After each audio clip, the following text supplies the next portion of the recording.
Hi, welcome back to Paisley's channel. How are you today? Did you guys have a good week this week?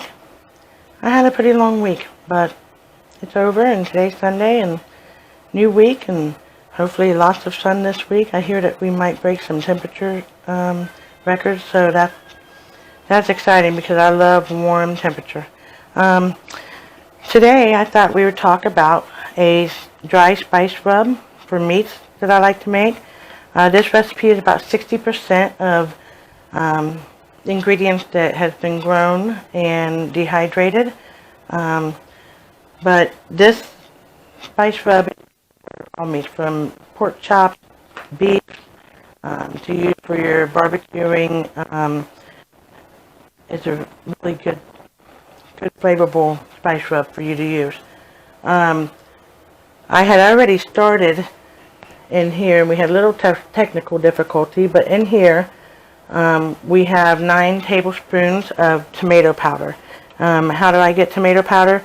Last year we had an abundance of tomatoes, so if you take your tomatoes and you cut an X at the bottom of the tomato and you take the crown part off and you freeze those tomatoes, once they're good and frozen, you can take them out at your convenience, let them thaw out. Those skins will come off very easily. I then dehydrated the peels, and you will dehydrate your tomato peels at 135 degrees for 8 to 12 hours until they're no longer wet. Then you can put them in your food processor, your grinders. I use my blender and it works perfectly fine. We're also going to use parsley, which would also have been grown in the garden. It is a wonderful herb to have in the garden, but you'll dehydrate your parsley at 95 degrees for 8 hours. Also, onions is in this recipe. If you cut those at 1/8 of an inch, they will dehydrate at 125 for 8 to 9 hours. But you probably want to do those outside or have a very airy, open environment, because the smells and the aromas from the onions can get really intense. We're also going to be doing chives in this recipe. When you dehydrate chives, you want to do it at 95 degrees for 6 to 8 hours. And dill is another ingredient at 95 degrees for 4 to 6 hours for dehydration. Oregano, and that is at 125 degrees for 6 to 18 hours. And I know that's kind of a long span of time in between. With oregano, it depends on the humidity that in the environment. It also depends on how much you're dehydrating at one time. I would start checking at 6 hours, and then about every 2 hours just check it until it gets good and crumbly and there's no more moisture. We're also going to be using pepper flakes, which was also dehydrated and grounded up. You can use any peppers that you want for pepper flakes. I have a mixture in here because I don't want it too hot. Our family doesn't like too spicy peppers. But you're going to dehydrate your peppers at 125 degrees for 12 hours. You can also decide if you want to scoop out the seeds before you dehydrate, or you can keep the seeds. We don't have a preference, so I just kept the seeds in our hot pepper flakes. And then paprika, which I bought at the store. I didn't actually grow this or dehydrate it. But if you do choose to make your own paprika, you can grow your alma paprika peppers, and when you go to dry them out, cut them to 1/8 to 1/4 inch and dehydrate them at 125 for 12 hours, and then put them in your food processor or your blender, and you'll have your own paprika. We didn't grow peppers for paprika last year, so we just bought the store-bought kind for this time. So for your dry spice rub, like I said, we had little difficulties and technical difficulties at the beginning of the video, but I've already got 9 tablespoons of the tomato powder in the blender.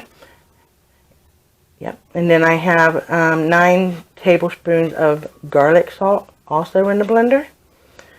And then we're going to go ahead and do our parsley flakes. You're going to need 9 tablespoons of that as well.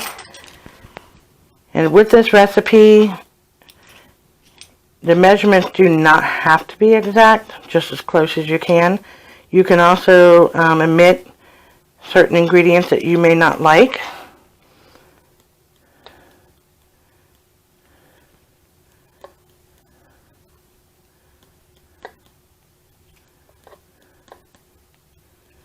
And there is 9 tablespoons of that.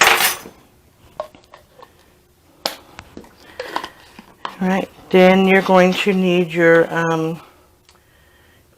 onion powder. And that is going to be 6 tablespoons of onion powder.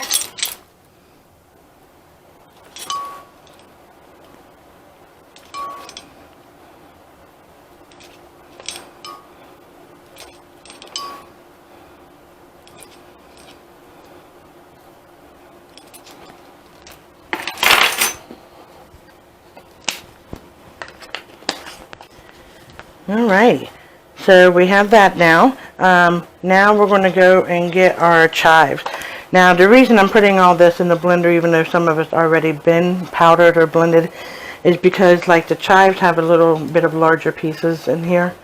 And I want to make sure that it gets blended very well. So with the chives, you're also going to do 6 tablespoons. And like I said, it can be rough guessing.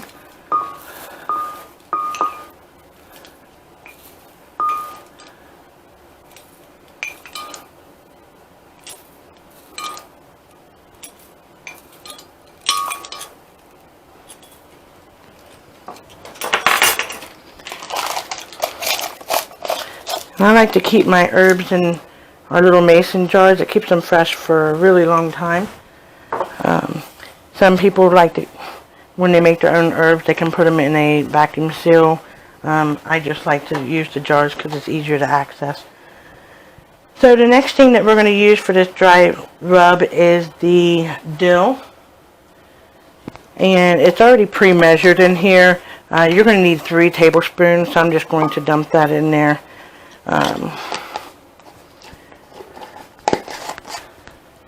So that's the dill, and then now you're going to need black pepper.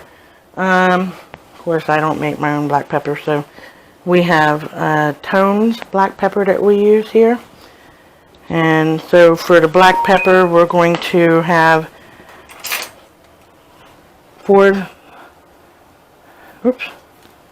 tablespoons.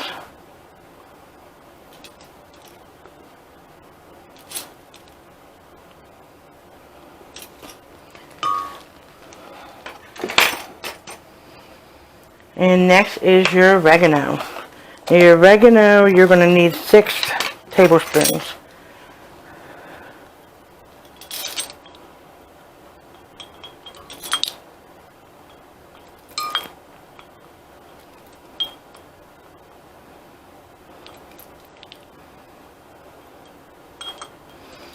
Perfect.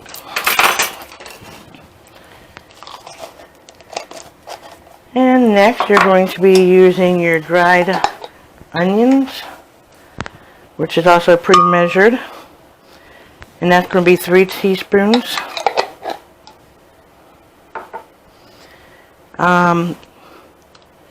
With the oregano, it can have a really strong flavor, so you may want to back off of it a little bit. It doesn't bother me, but like I said, this is very versatile. You can use this recipe any way that you like. These are just the way that we like it.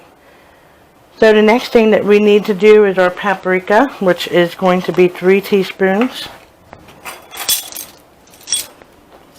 Not tablespoons, teaspoons.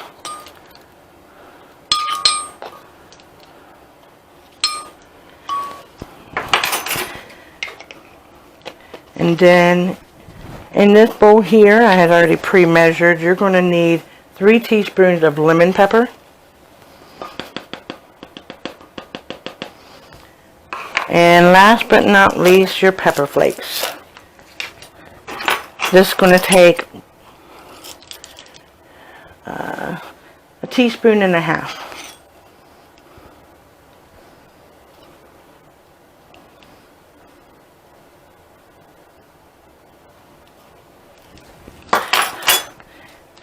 And there you have it. That is all that we need for our spice rub.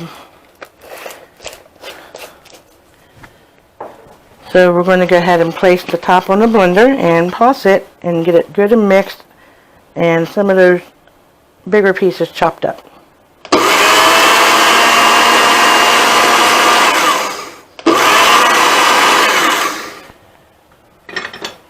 Excuse me.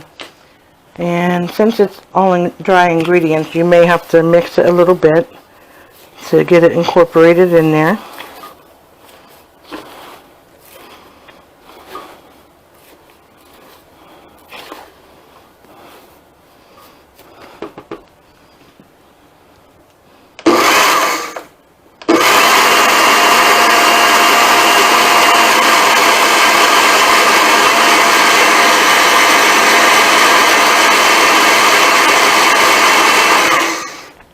I think one more little mix and it'll be all ready to go.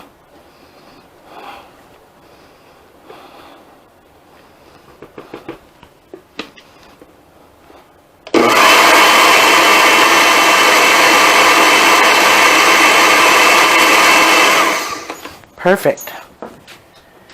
So then you're going to take your mason jar, your clean, sanitized, washed mason jar.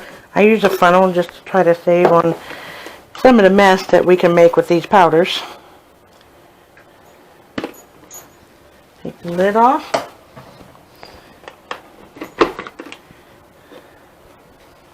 See, pouring it down here.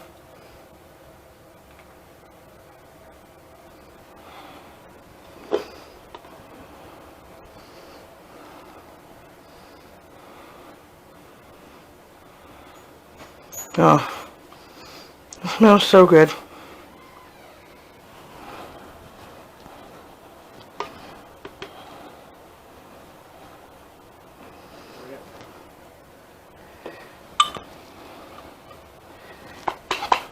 So any of you have any big plans coming up for this warm weather that we're getting ready to have? We are going to be working on getting our little garden out here ready this weekend coming up, and get the ground tilled and just get everything ready to be planting outside. This week I will be planting my rosemary and my sage for indoor starts.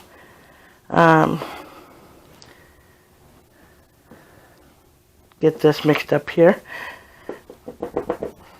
So that recipe makes almost a pint, but this will go a long way. And if you make sure that you put it in an airtight container, I just use wax paper and secure the ring on very tightly, and you will have Paisley Girls Dry Web. So if you guys decide to make this, you do not have to dehydrate all of the ingredients. If you just want to use store-bought, you can. I chose to do this because we had excess abundance of it, and I just thought, well, what can we do with that? And I decided to make this spice rub. You can just keep this up in your pantry with your other the other ingredients that we used today, and use it as you need it. So with that, I wanted to also bring up something that happened this past, well, that we all just found out this past week. Heather from the Needy Homesteader, she is the one that taught me how to make my jellies.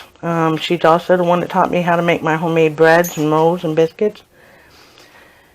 Her family has suffered a tremendous loss. On February 13th, her family went out for an early Valentine's dinner, and on their way back they were hit by a drunk driver. Unfortunately, her husband did not survive the accident, and Heather and her 2 youngest children sustained multiple severe injuries. In fact, Heather is still in a rehabilitation center recovering. So if you guys could all say a prayer for her and her family. I know there's a GoFundMe. I probably won't put that link down at the bottom, but I'm sure if you look it up on her channel that you'll be able to see that if you feel the need to donate. But prayers is what her family needs right now. She has a long recovery ahead of her, and her children have been they have emotional needs that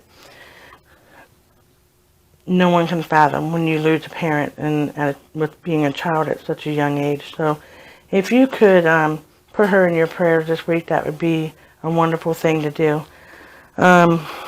Also, I forgot to mention earlier is I get to see my grandchildren today. I'm so excited. My daughter and her husband and my 2 grandchildren are in from Tennessee. They're a military family. So they're going to be coming over today to have dinner. So that's an exciting thing for us today, and I'm so excited about that. If you have anything going on, or if you have something that you need prayer for, or you have something that you just want to talk about, I'm always here. If you have any questions about the dry spice rub or need the recipe, please comment below. Let me know, and I can put that in there for you. And once again, how you can help me and help my channel is to like, subscribe, and hit that notification bell. And the most important thing, share, share, share. Bye. Have a good week, y'all.